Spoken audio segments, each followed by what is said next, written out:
Taurus, Dark Dove Tarot here. Hope you're doing fantastic. This is your reconciliation read. So again, this is just a read to kind of figure out energy, see what's going on between you and a particular person. Generally, this is going to be a lover or an ex or partner, but it could be a family member or a friend, somebody that you've been disconnected with for a while, and we're just kind of seeing what the energies are. So again, this isn't a reconciliation is going to happen, or depicting some crazy life events. This is really just an energy gathering between you and another person, somebody who's been on your mind. Maybe you're on their mind. You get my drift. So Taurus, this is for Sun, Moon, Rising, and Venus. Taurus, please check your other signs, as some months those may resonate with you or add a little more clarity to your story. So again, Taurus, Sun, Moon, Rising, and Venus reconciliation read, but it is a general read. Any likes, subscribes, comments are greatly appreciated. If you'd like a private read, the information is in the description below, and I do offer different types of reads as well. Okay, also, to clarify how this works, I put the sign that I'm reading for over on this side. So this is your side, Taurus, and this is the other person. However, it can be completely reversed. I have people watch these reads or order these reads and understand that this can be reversed. You may resonate with the other side, but I will be addressing you, over on the side, and the other person. Cross watchers welcome as well. Whichever side resonates, it resonates. Okay, so let's see what's going on. I'm going to pull an oracle card, and then we will get started. Okay, what is the oracle card? Woo! For Taurus for the beginning of the read. And you have like 5 cards coming out. All right. So you have the goat. Potency. Potency. Immediately they're telling me potency is some very, very strong McLovin.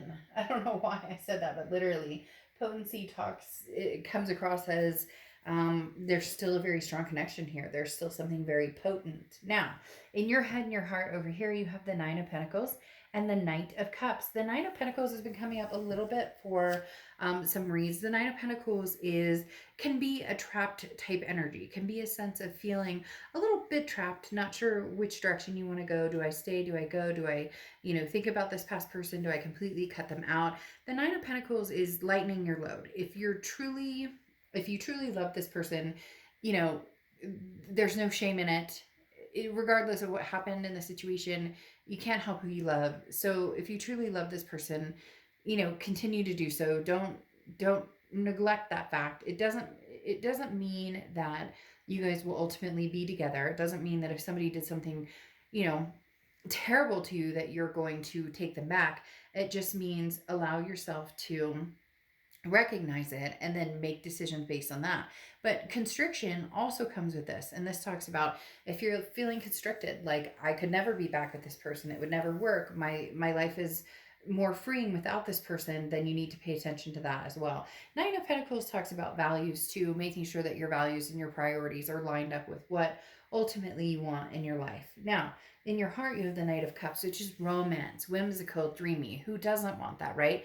So in your heart, you are thinking about what it would be like to have somebody sweep you off your feet, or to have somebody take you to a nice dinner, or to have somebody just send you sweet text messages, regardless of if it's somebody from the past or the present. You're just like, why, where's this energy? Why can't I find that energy?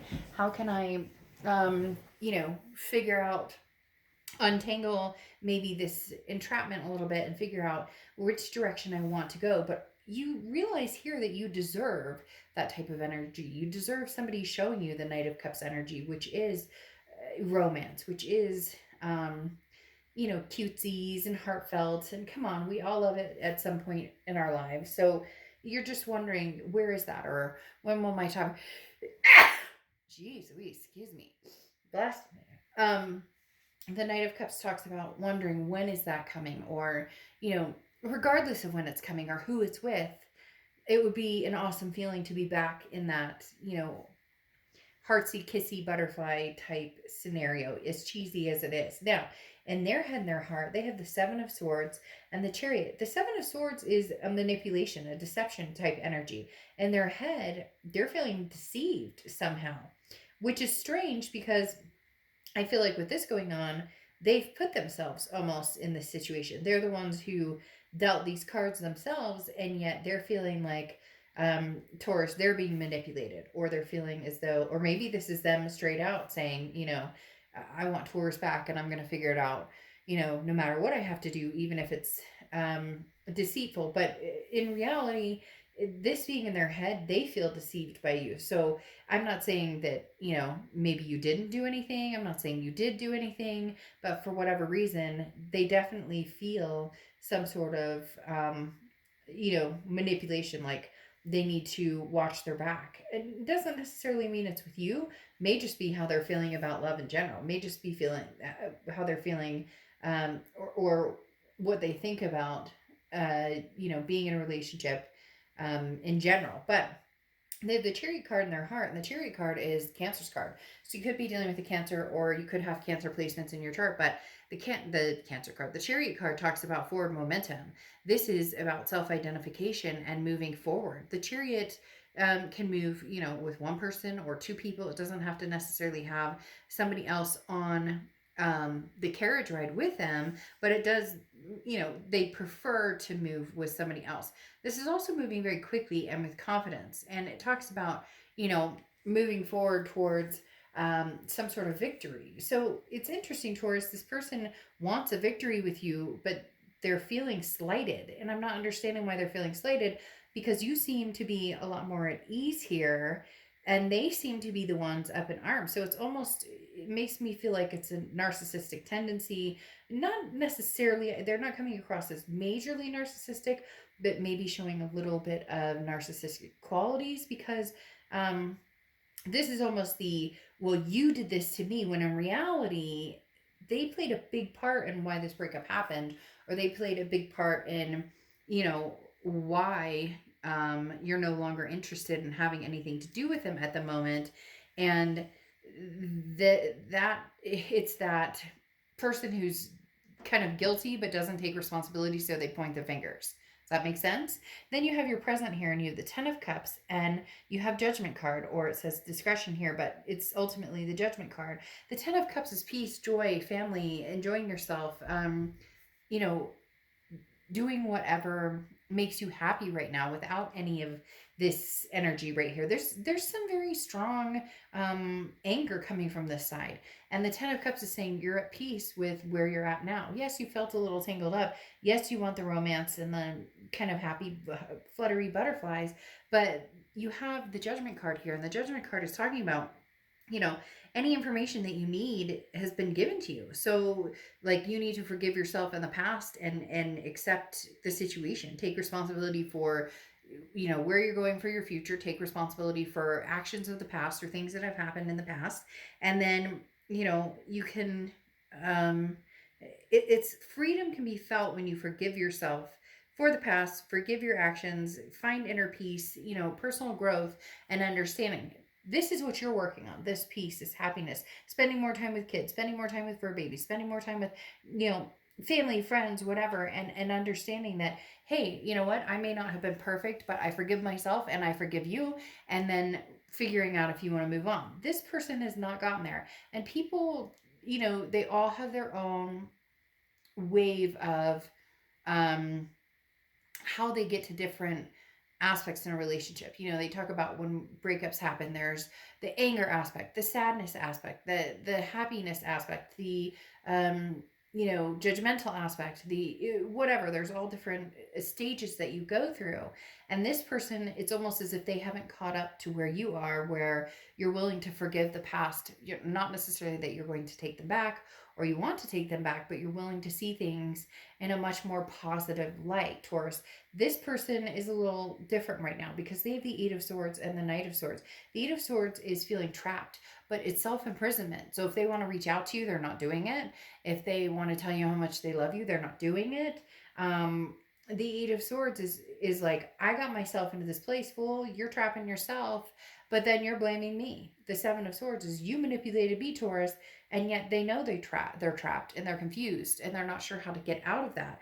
Then you have the Knight of Swords, which is hostility and confrontation. The Knight of Swords is somebody who's like, oh, I'm pissed, I want to be mad at you. Now, okay, Taurus, let's say you were the one who broke up with them and you cheated and you da, then fine. But obviously you're in a happy place or you're feeling at ease with it. And they're not. I don't feel as though that's what happened, especially with the Seven of Swords, because it's like, hey, they want to move forward with you. They want to move forward fast. They want to wrap this up. They want to get over it. Now they may want to get over it and go on with somebody else, but from this energy, that's not the case. But they are truly blaming you for the situation, and it's almost as if you're used to it, and that's why you're feeling at peace, because you're like, I know I didn't do anything wrong. I'm not saying you were perfect. We all, everybody has their moments. Like, there hasn't been a relationship or a breakup I've been in where I could say, oh, I was magnificent. I was so wonderful to that person. I was so nice, so genuine. No, I have been a complete horrific bitch at the end of a relationship, just like a majority of us can say we have. But this person is dealing with some major animosity, because the Knight of Swords, like I said, is hostility. They want to confront you. They want to have a conversation with you, and they're not happy that you can be at peace without them. That's angering them. Not in a scary way or anything, but it's just, it's hard when you see somebody move on, or when you see somebody who we haven't talked in 3 months and you seem happy. That pisses them off or cuts them the wrong way, right? Now you have the future cards coming out. You have the Page of Cups and the Ace of Pentacles. The Page of Cups is seeing everything with love. I don't know what's going on here, if you've met somebody else. I don't know if you've just chosen that you're not going to, that you've seen what you need to see with this Judgment card, and you weren't perfect, so you forgive yourself. They're not perfect, you forgive them. And you just want the romance back. You just want the passion back, because the Page of Cups is somebody who sees things literally with love in their eyes. They're not cheesy, but kind of cheesy, but more of a Page of Cups energy is, I don't have, everything doesn't have to be negative. I don't have to look at everything negative. Why can't I just say, universe, I would love to find love, or universe, I would love to feel positive about so many things, instead of the negative energy that I've been near or that surrounded me. Because then you close out here with your future with the Ace of Pentacles, which is, potential prosperity. This is opportunities. The Ace of Pentacles is one of my favorite cards in the deck, because it's literally talking about whatever you want is at hand. The opportunity is now. There's going to be risks to be taken. There's going to be rewards. There's going to be all different things. So you have the opportunity to move on from the past. But you have the potential to move forward. However, right now, I'm not going to lie, they're wallowing. So are they going to reach out to you and be like, I love you, I miss you? Possibly with the charity card, or the charity, well, that makes sense, the chariot card. But ultimately, right now, they're going through whatever they're going through, and you're like a step ahead. When I say that, I mean literally, they're in a bind, and you were there once. You know what that's like, so you can't discredit this. You know what that's like, the heartbreak, the pain, the despair. You know what that's like. But right now, you have this potency of something beautiful coming your way, or believing in the beauty and prosperity that's coming your way. And they're not quite there yet, because you have the Five of Swords here, okay? Or sorry, the Four of Swords here, and they have the Five of Pentacles. So you have the Four of Swords, or they have the Four of Swords, which talks about rest, recuperation, and relaxation. They're trying to get into a better headspace. They're trying to get over the heartbreak. They are trying to succumb to the pain and come out on the other side of feeling blessed, feeling, that good things come out of this. The problem is they have the Five of Pentacles, which is feeling left out in the cold. It's feeling hurt and abandoned. And right now they really do feel some sort of abandonment with you, which is why they have this kind of anger issue going on. There will be some sort of contact between the two of you, but you may stall it, or you may push it off in the fact that you're saying, I can't handle this energy right now. I'm not going to listen to you get upset with me. I'm not going to fight with you. I'm not going to. So again, you may stall this a little bit, because their energy, this negativity, is very potent, and you're getting over it. Not necessarily getting over it, but your understanding of it and forgiving, forget is very potent as well. And you don't want to ruin any peace that you've started to feel, because for some of you, it's taken a long time to get to that peaceful place. And and you want them to be there too, but it's not up to you. You can't be responsible for how they're feeling right now. You can't be responsible for, if they're doing good or if they're not doing good. What's interesting is your last oracle card is the Sea Opal, which is yin and yang. So it feels as though this may have described some of your relationships to the T anyways, because when you were doing good, this person didn't like you doing well. Have you ever noticed, like, sometimes when you're sick, somebody's sicker than you? I know that I shouldn't say this, but somebody who I love, who's one of my best friends, a family member, anytime she's sick, all of a sudden her husband's like, well, I've had a shitty day, and you just kind of go, so she can't be sick for a minute without, and then vice versa, hey, I'm having a terrible day and somebody's having a good day, and they're like, well, sorry about your terrible day, but I'm having a great day. Does that make sense? So there's definitely a push-pull here where it feels as though a lot of times during this relationship, there was that, like, you're feeling some sort of peace here and they're feeling like agonizing over it. And then vice versa. Maybe when you were like, I'm not happy about this breakup, they were like, well, shit, breakup happened and move on. And does that make sense? So the yin and yang hasn't seemed to caught up to where it can be, a conceptual connected. It's such a push-pull right now that the yin and yang is off. And it feels like during some of your relationships, that's how it's been for a long time. That's why it's been hard. So the minute, one of you is feeling one way, the other's feeling another way, and vice versa. Or, him having a miserable day. So misery loves company. I'm expecting you to be miserable. And yet you come home and say, oh my gosh, you'll never guess what happened. So in essence, maybe you guys can get the yin and the yang back. Maybe you can find that coming together again. But right now, this person is upset. They're going to reach out to you, but they're hurting in a very, very, they're very upset in essence. All right. I'll see you for your monthlies in the next day or two. Bye.